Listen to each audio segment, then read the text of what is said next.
Hello, I'm Christian, and I'm going to explain about the two general translations and the seven procedures. As we know, we have two general translations. For example, we have in two general translations, we have direct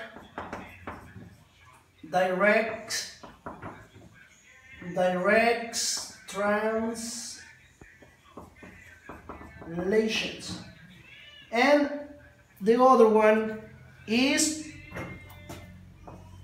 oblique translations.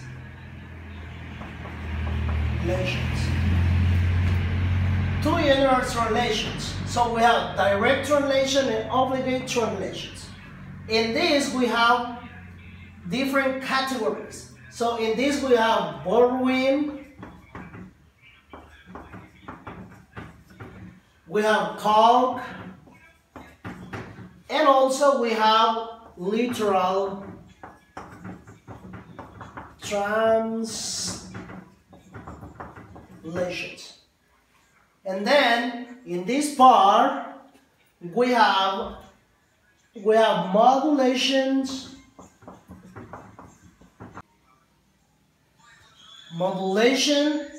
then we have a transposition,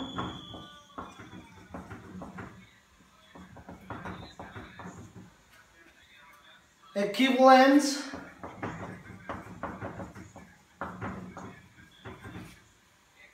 and adaptation.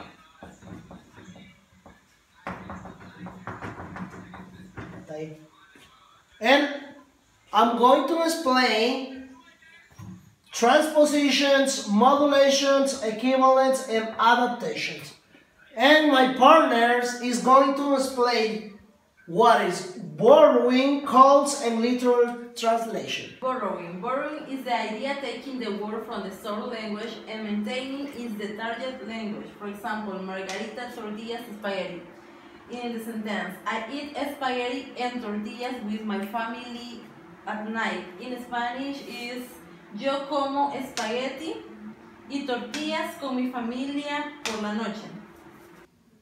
Calque. When a translator uses a calque, he or she is creating or using analogies in the target language by adopting the structure of the source language.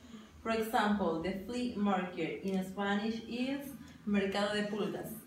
Literal translation. Usually this is called a literal translation or metaphrase. This means word for word translation.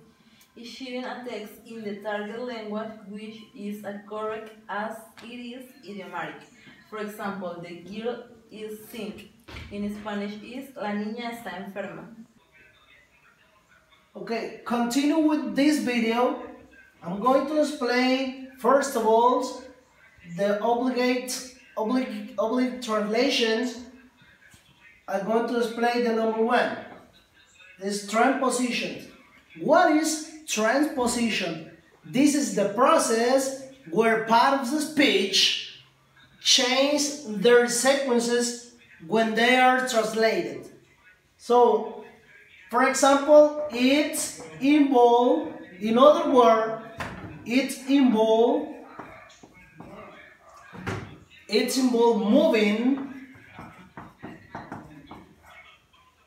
moving one word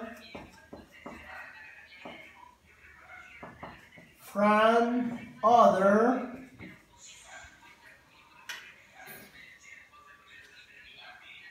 category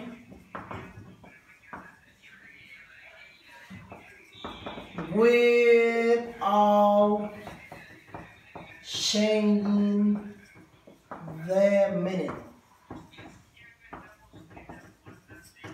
In a simple word, translations involve moving one word from another category without changing the meaning. This is as a first point, this is as a second, and it operates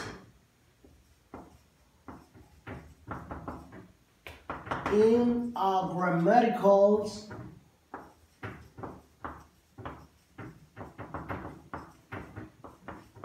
level. So it consists of replay word by word from another word. What does mean? That it can change, for example, from noun to a verb, from verb to an adjective. And these are the different categories that these transpositions can change depending on the sentence. We have a type of transpositions. In the sentences, we can use different type of this transposition. For example, we can change from adverb to verb, from adverb to a noun, from adverb to adjective, from adverb to noun, and possessive adjective to definite article. These are all the categories that you can use when you are translating using transpositions methods. As a technique number 2, we have modulations. Modulations change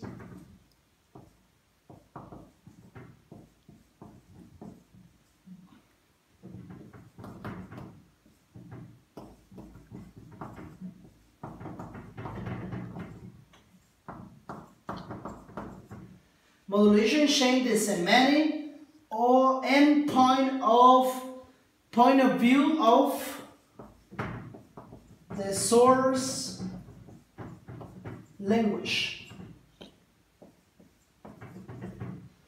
So, for example, we can say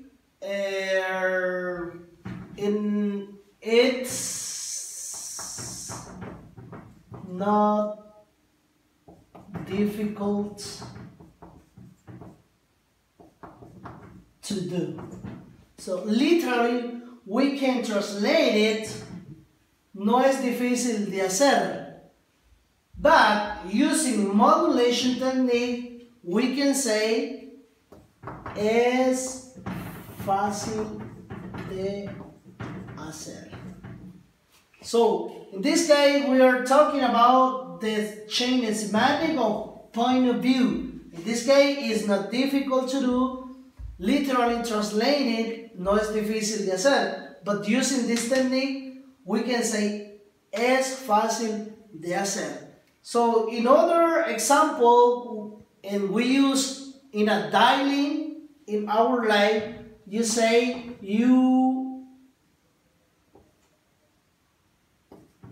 you're welcome. Literally say estás bienvenido, but in other words, it's saying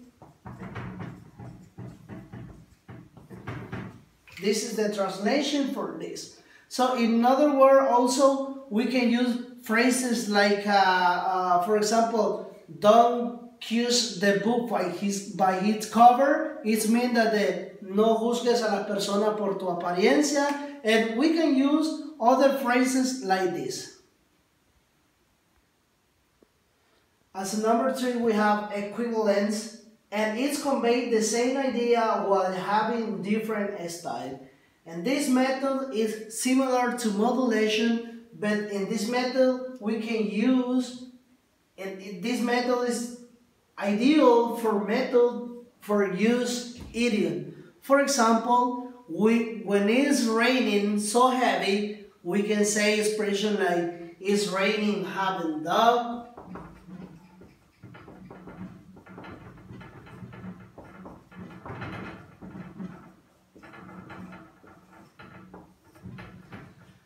We can translate this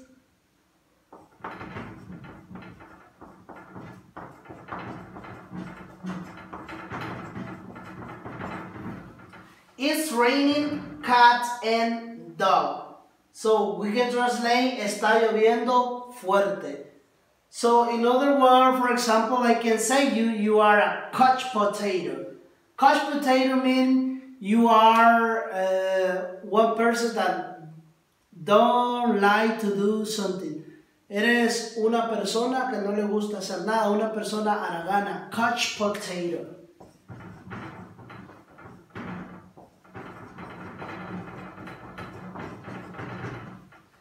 And we can continue writing and saying all idioms that we know to use in our life. As number 4, we have adaptations. Adaptation is used when the limit of translation is being reached, when simple translation will not work so well. For example, when we see some word and it's difficult to translate for us, but we know this word, but we don't know the exactly word in Spanish, how to translate, we can use adaptations method. For example, it can be used in a title of movie, in books, or in something like this, when characters on so many others. So for example, in movie we can say hard diet. In Spanish we can say duro de matar. And the other title, the sun and the music. So this is so difficult to translate, and we can use adaptations, and we can say sonrisas y lágrimas. And we can continue writing many other titles of movie, but this is all about this presentation. Thank you.